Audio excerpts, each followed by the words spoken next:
Welcome to The World Today. I'm Waqas Majeed. Today we're talking about two important topics. The first one, of course, has to do with the intolerance that is growing day by day in our country, and it is a very worrisome phenomena that we are witnessing.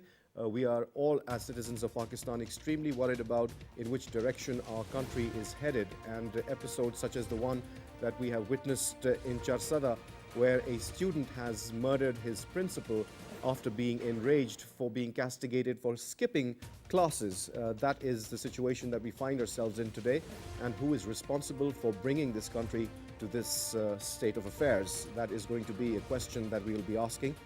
Our second topic has to do with the comments made by the Indian Prime Minister, Mr. Modi, a very strange and mixed signal emanating from New Delhi. He gave an interview to the Indian media in which he said that his country's foreign policy is not centered around Pakistan, and that New Delhi is not working to isolate any country in the region or beyond. So that is something that we'll be looking at as well, because there seems to be a huge chasm between his words and the actions that the Indian government has been making in the recent days. Let's get the conversation started. I'd like to introduce my guests in the studio. Joining me today, first of all, we have Air Commodore Ghulam Mujadid with us. He's a defense analyst, been on our show many times. And for the first time, we'd like to welcome Maroor Gillani Saab, an AFP journalist, on our show. Thank you very much for being here, sir. Sir, first of all, this new phenomena, or rather, whether it's new or not is also a moot point.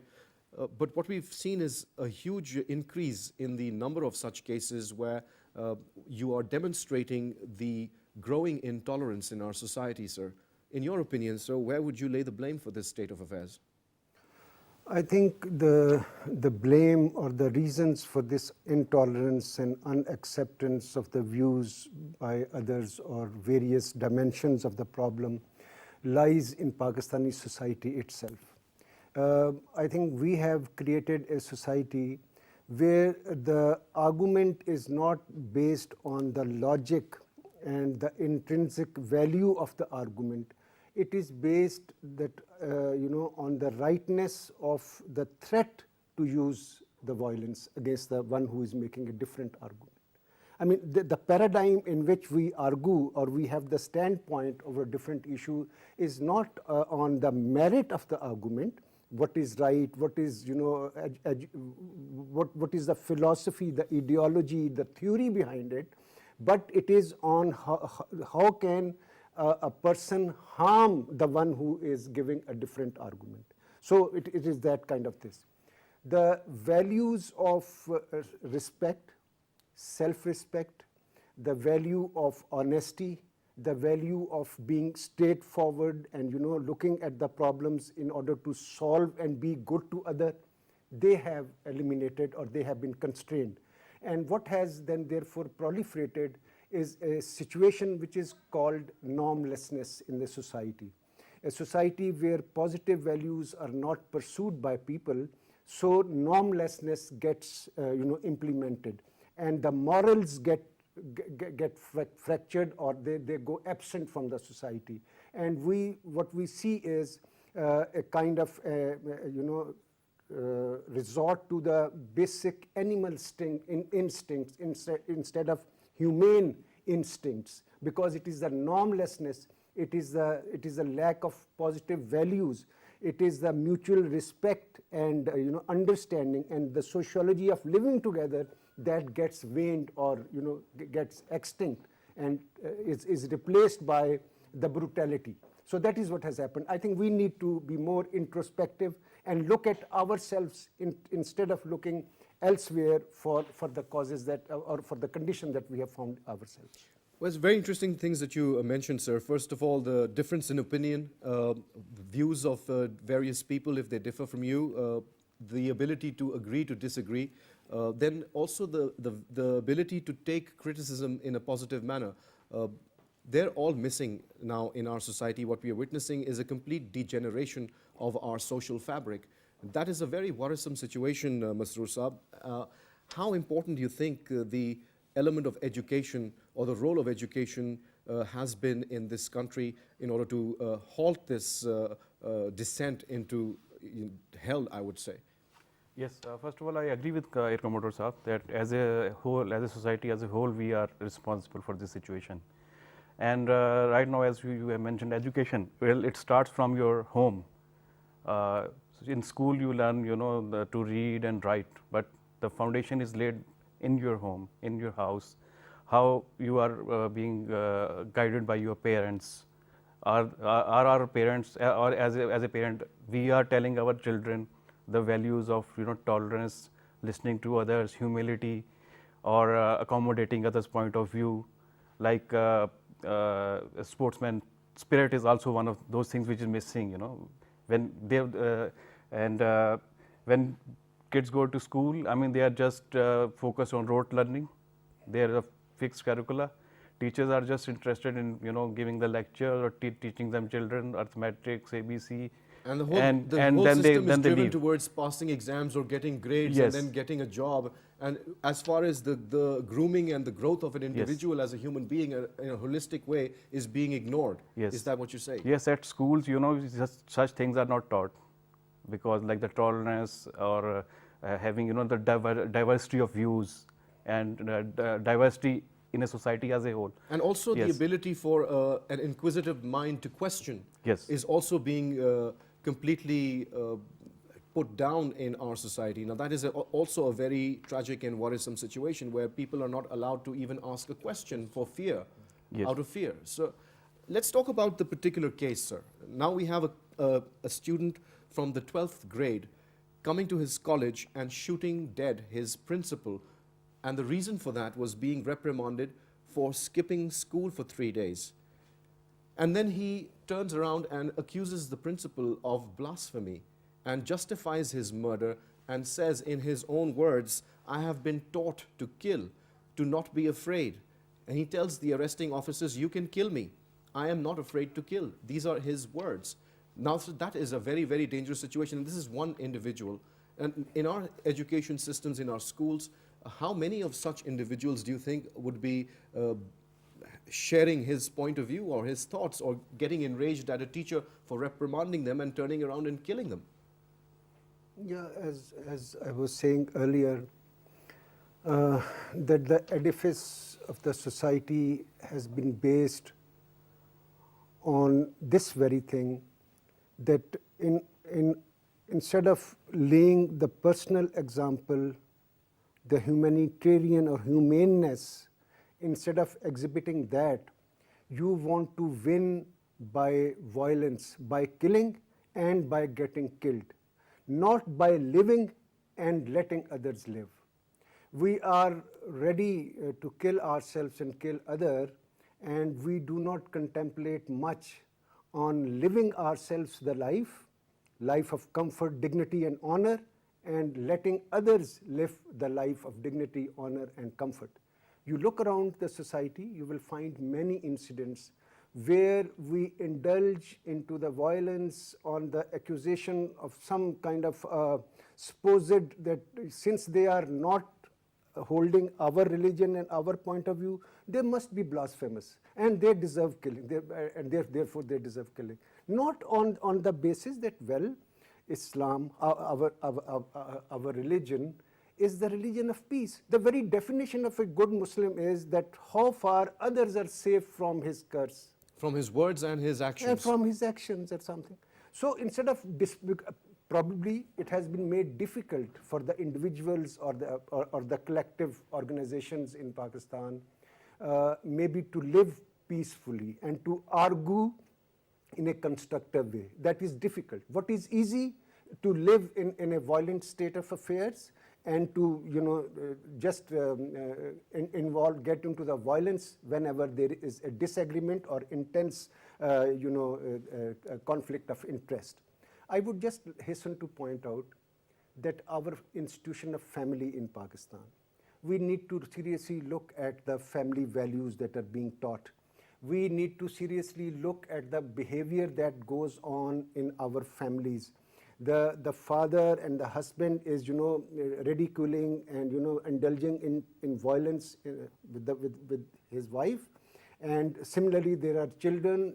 There is a great proportion of violence against the children that is committed not by outsiders, but by the immediate family members and all that. So what is being taught to them? Once they see this, what is being taught to our children? Not the families of love, integration, not the families, the values of truth. And respect. And respect and self-respect. Once a mother is being beaten or father is being mishandled, or children are being violated by the immediate relatives, what kind of self-respect and respect for the relations would occur? There are surveys that have been done. There are many scholarships that are there. I think we should seriously need to get to them and make our behavior and policies in a way that are conformed to the ones to produce the product of the family that carries the core human values. But that's not just enough, sir, because as far as we see our society, it has a very large number of illiterate, uneducated people. How will those people be brought into a productive state of mind until and unless the government takes this issue on a war footing and decides to impart basic education to the entire population? And until and unless that is not done, sir, we will unfortunately keep suffering such incidences. So let's talk about the role of the government in trying to fix this problem. In your opinion, sir, when we talk about the accusation of blasphemy, that seems to be enough. Nothing more needs to be done, although we do have very strong blasphemy laws in our country. Unfortunately, there is a problem with the interpretation and the implementation of these laws. How can the government ensure that people do not take the law into their own hands? If somebody is committing blasphemy, they should be reported to the authorities rather than a mob should attack that person and he has no right to defend himself, even if he is innocent, as we saw in the case of Mashal Khan. Not just him, but there have been many other documented cases where people were innocent and were either put in jail or more likely lynched by a mob, even though they were innocent. So how can we protect those innocent people, sir? Government can raise awareness of people. It can approach our religious leaders and bring them on board and ask them to communicate message of tolerance, that people should not take laws into their own hands. And as far as even the issue of blasphemy is concerned, I mean, there is a law for that, and it does not allow any citizen to take law into their own hands. And this is need to be told to people, because there is misconception that an individual can take action. In any case, there's under any law, even our Islamic Sharia, or even under the normal civil law or criminal law, there is no room for an individual taking law in his own hands. But the problem comes when some individual takes action, and then instead of he's being criminalized, he's being made hero by the people who think like him. So we are living in a society where criminals and murderers are being made into heroes. Yes. How do we deal with that situation? Mujadid Sahab, if you have an opinion on this, sir, and I want to ask you something else as well, that when we talk about somebody being attacked on a mere allegation, how can we protect that innocent individual who has first to be proved whether he is guilty or not? Then we also have these so-called religious organizations, unfortunately, that have not played a constructive role in making our society progressive and not even following our basic Islamic laws and principles, and they claim to be religious. Thank you very much for asking this question. I think each and every question that has been discussed is really basic and important.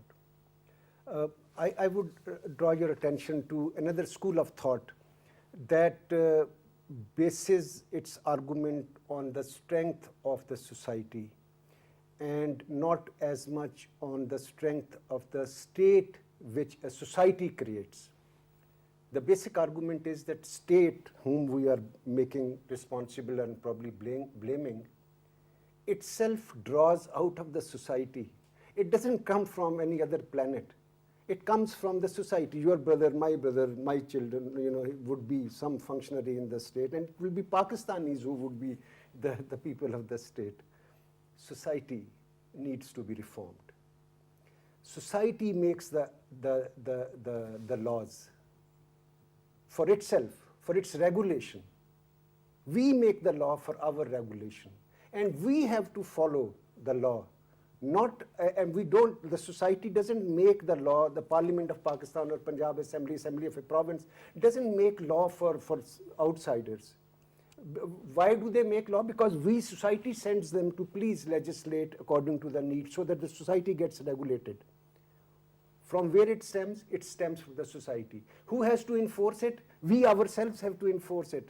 Not they, I mean, not the outside. The police is there just to regulate and everything.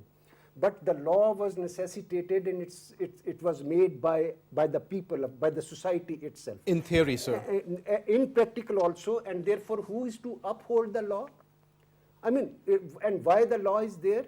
Because if we think that a child has been abused, and I just say, okay, it is the responsibility of the government, and I think that my child will not be abused, it is just matter of time that God forbid, will come to every house, as is the proliferation of crime or normlessness that what we are witnessing. This is and what we are witnessing.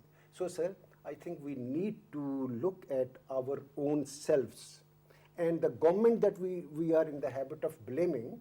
Of course, they have responsibility. Once you've taken the responsibility of this program, sir, so you are, although we are as much responsible and bound by the norms and the convention as are you. So we need to follow them.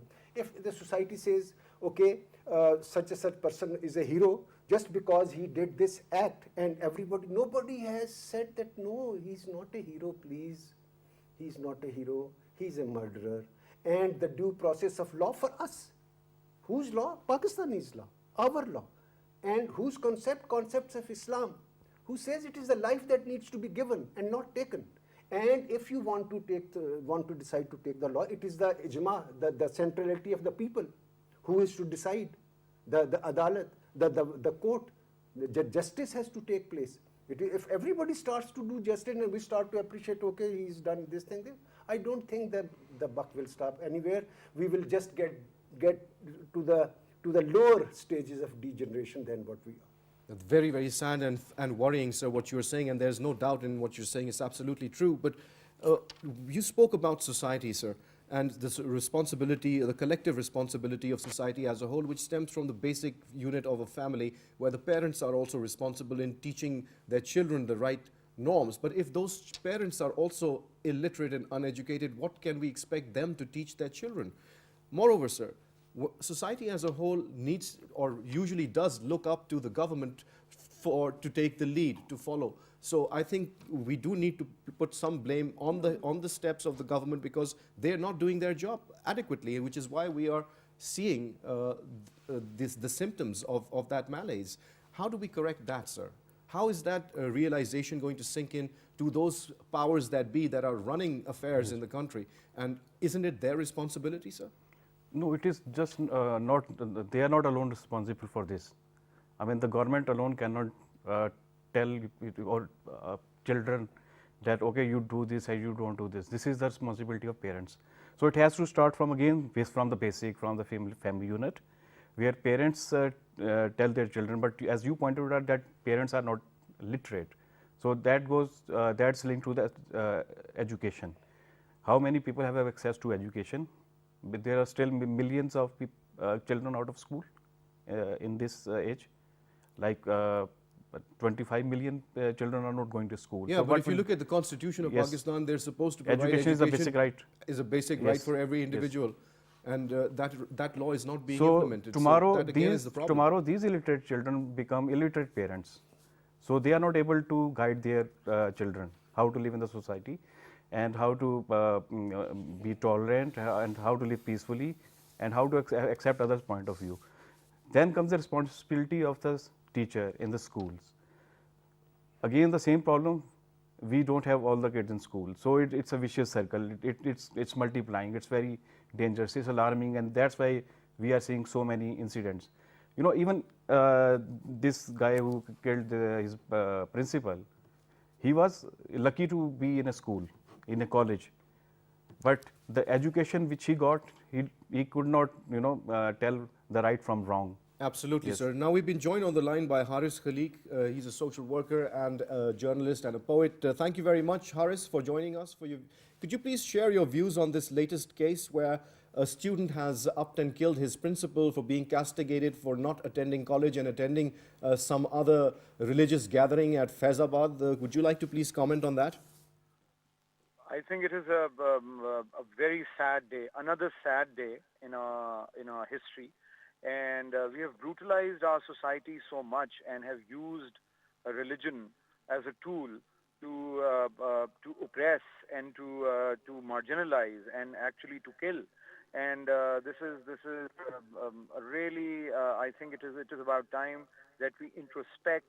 I've been saying that, we all have been saying that for long, that we introspect and we change the very foundations of how we are educating our children, the kind of public messages that are given out through media or curricula, and I think a lot has to change. Otherwise, God forbid, I mean, if nations do not realize their mistakes and the wrongs that are being done in the name of either being of either faith or patriotism or anything else, I think we will not be able to khatam badhan, as we say in Urdu. We will not be able to survive as a nation, and and killing teachers is something that is the lowest that a nation can droop down to, and it is very unfortunate.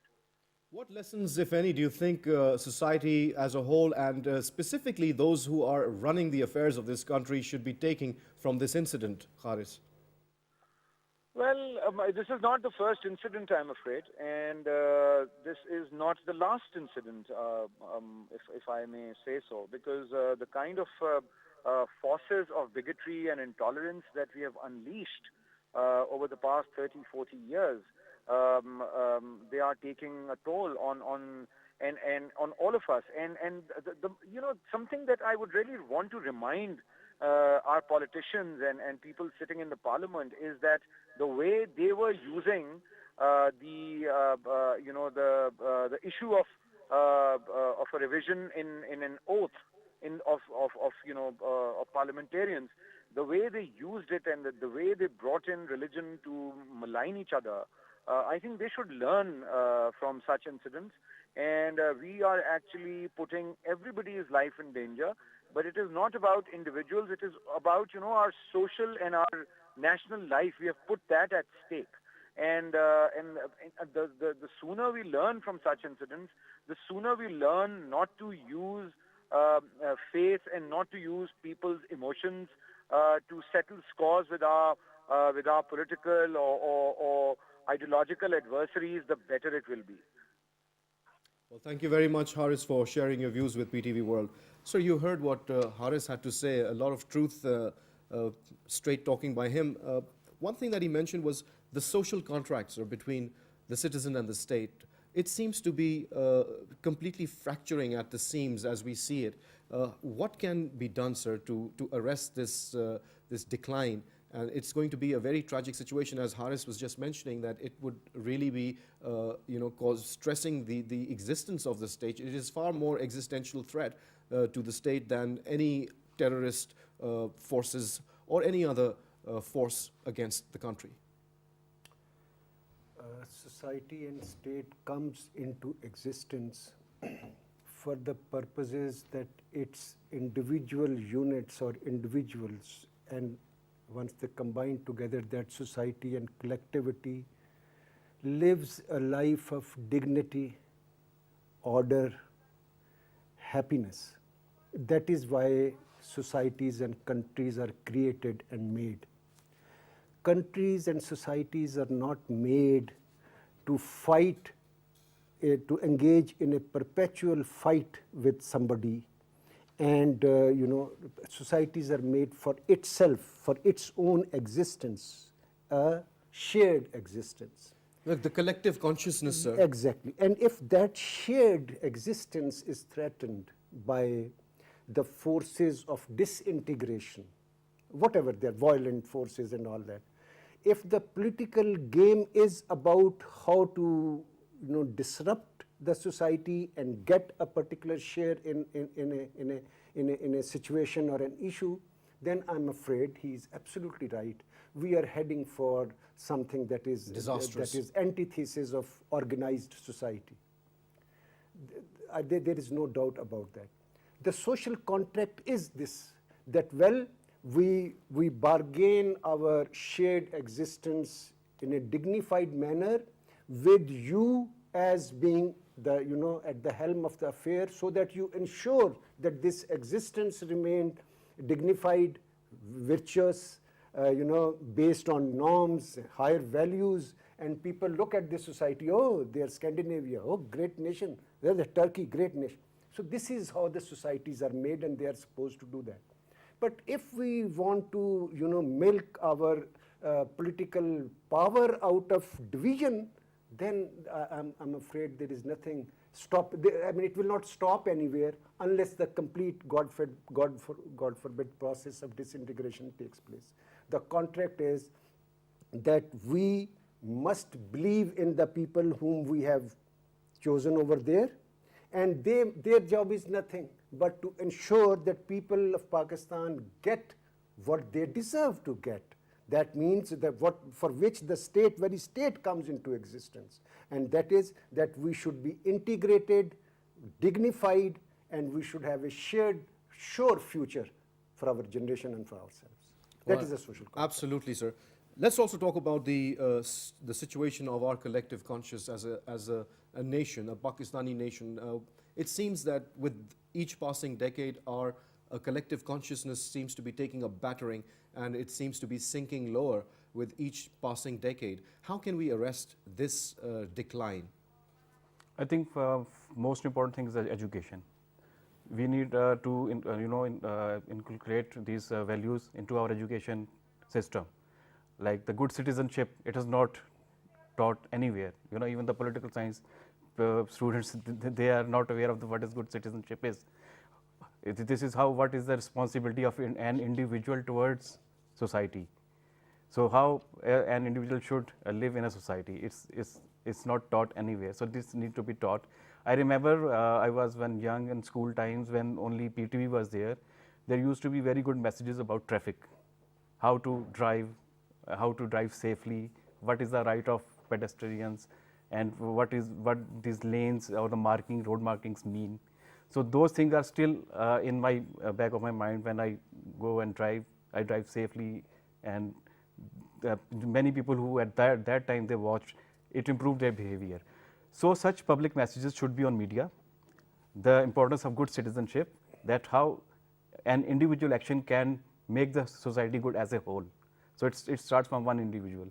So how to, as at least say please and thank you or excuse me, words like that, they are missing now. Basic manners. Yes. If you go on road, you drive, everyone is shouting at each other. There's incident of road rage all the day you see. Each individual on the roads that we witness is, they want to cut across the other individual and want to pass first. They don't have even the tolerance to wait for an individual who may be even ahead of them in a queue, to have their turn first. They would rather push them aside, and that's what we witness, the kind of society that we're now living in. People have lost basic manners. Basic manners, yes. And how do we address that? This is through, creating awareness through mass media, basically, because TV and social media. So what is the role of the media in this respect? Do you think that the media overall is doing or fulfilling its responsibility? I think media is too focused on politics because of the prime time or the ratings, they get. So mostly on prime time you see political programs where opposition parties and government members, they fight with each other. Basically it's point scoring. They are not talking on issues.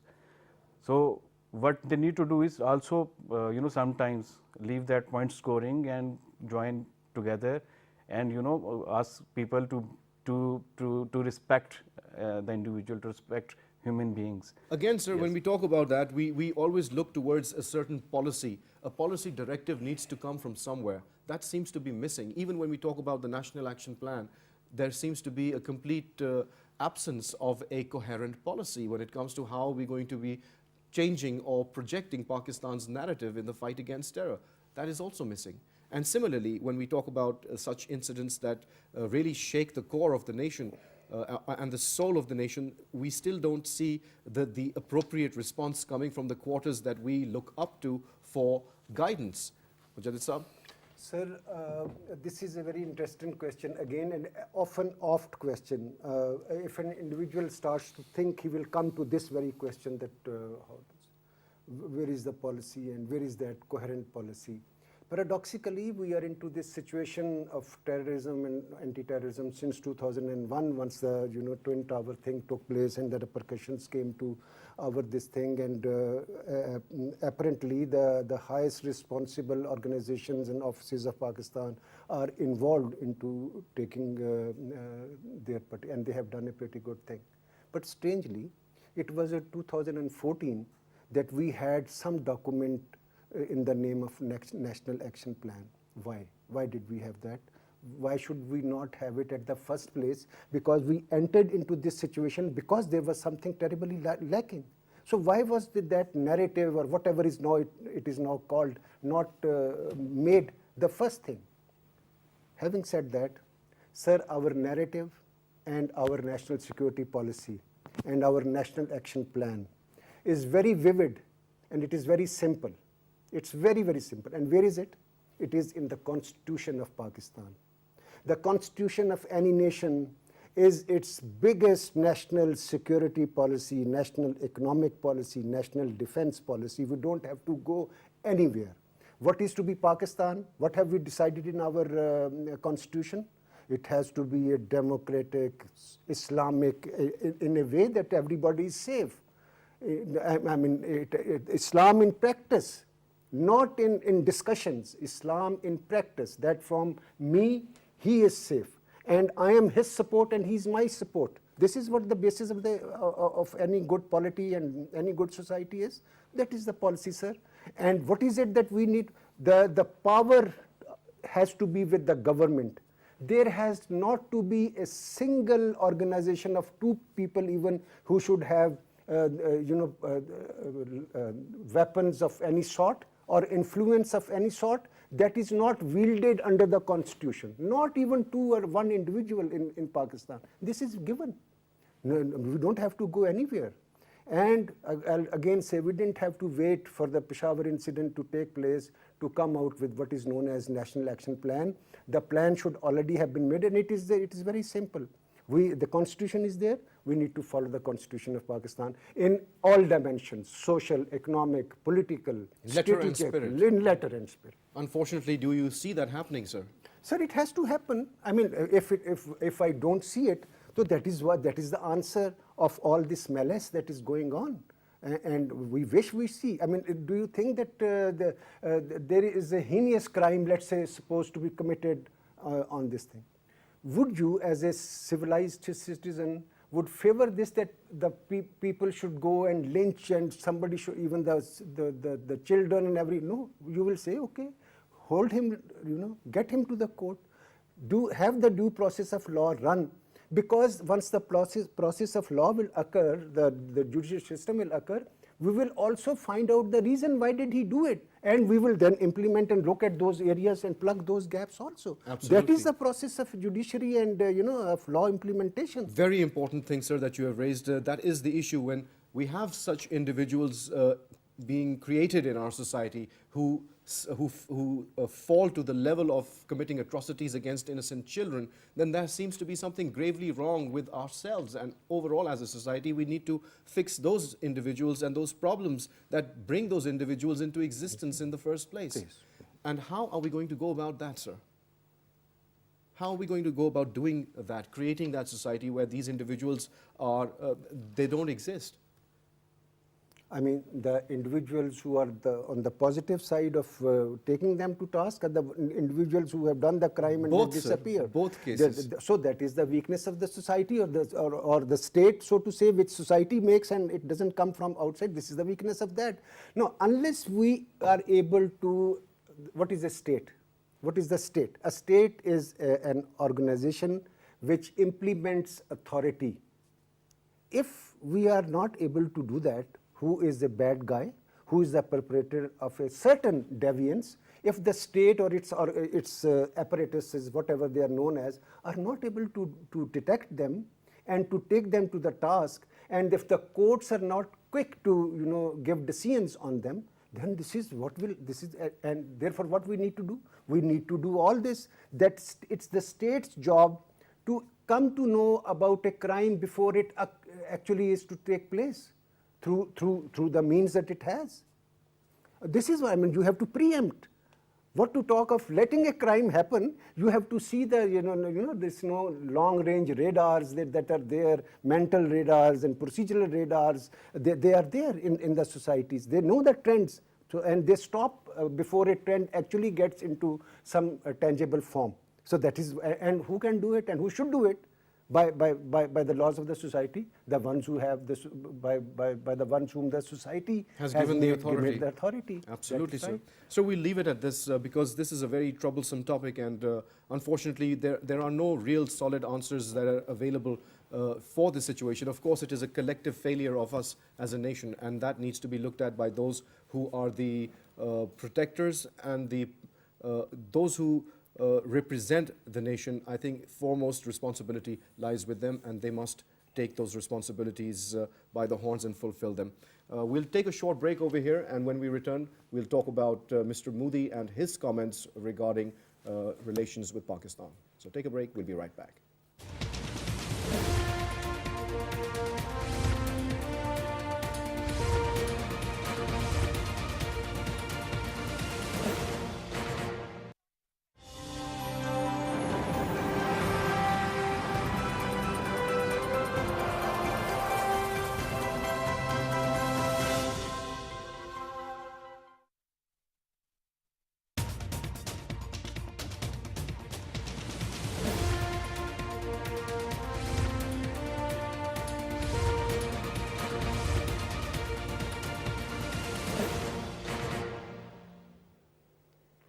Welcome back. We're talking about Prime Minister Narendra Modi's recent remarks regarding Pakistan.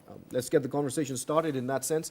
Mujadid Saab, very interesting sort of a double speak emanating from Delhi all of a sudden. We have Bipin Rawat challenging Pakistan and saying we're going to call their nuclear bluff and so on and so forth. And then suddenly there seems to be a change of heart in the leadership where Narendra Modi starts to say things like the country's foreign policy does not revolve around Pakistan, when clearly all we hear during their elections is bashing Pakistan. That's how they garner votes, by demonizing Pakistan. So within the Indian polity and within the Indian society and within the Indian propaganda machine, it is Pakistan which is the primary demon that they use to garner votes and also to sort of focus their national dialogue or narratives.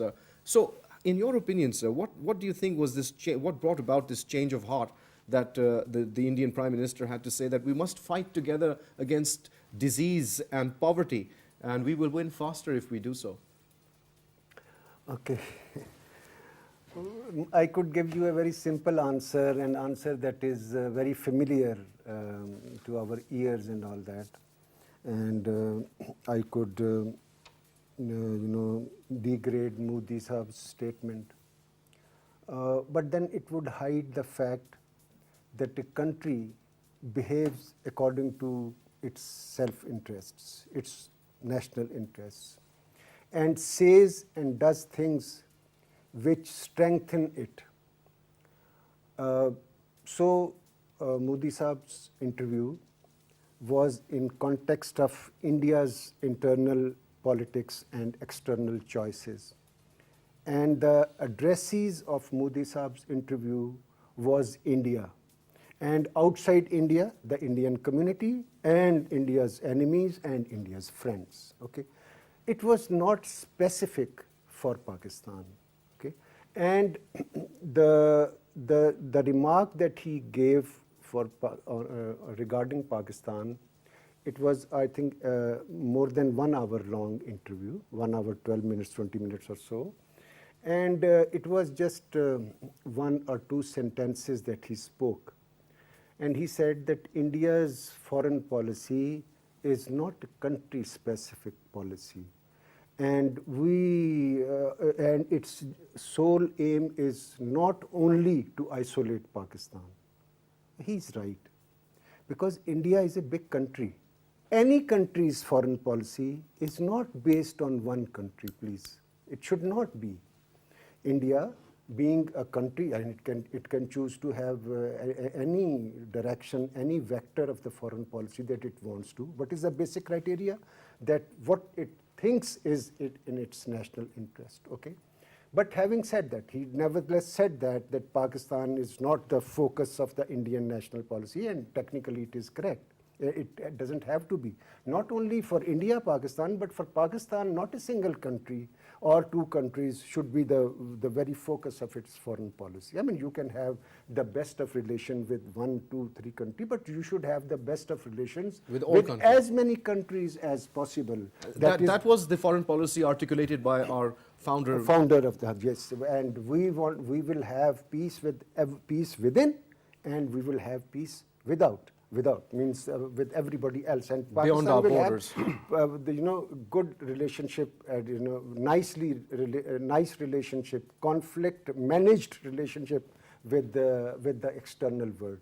Otherwise, it's very easy to get yourself embroiled into the confrontations and all that. The challenge is that you remain powerful and keep on increasing your power, because for you will only, given the previous discussion, you cannot lay a tag that, well, Pakistan needs this much resources to become that big. No, Pakistan needs resources of the world. Every country needs those many resources to go to the level of progress that it wants to go. We should not curtail ourselves with anything that hurts our progress for being a good society and a good country. We should not hurt that. So I think I would, and we should be prepared that whatever India's policy towards Pakistan is, Pakistan must protect itself and go to other places and find out other avenues to balance. Just one last question from Maroor, because we're completely out of time.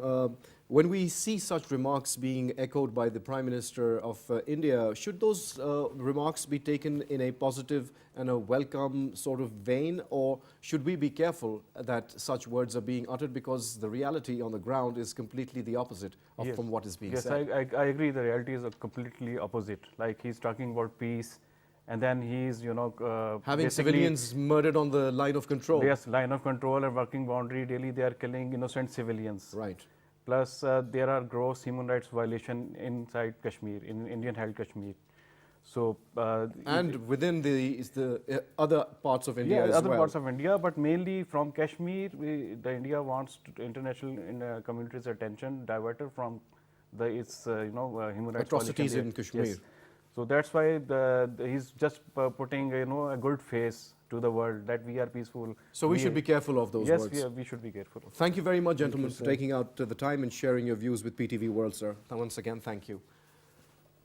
Well, you heard the conversation, and in the end, we always urge you to draw your own conclusions. But the way the state of affairs is in the country, we all need to take stock of the situation. We all need to take a really long, hard look into the mirror and see that what we need to do to fix ourselves in order to create a better society, and stop blaming each other.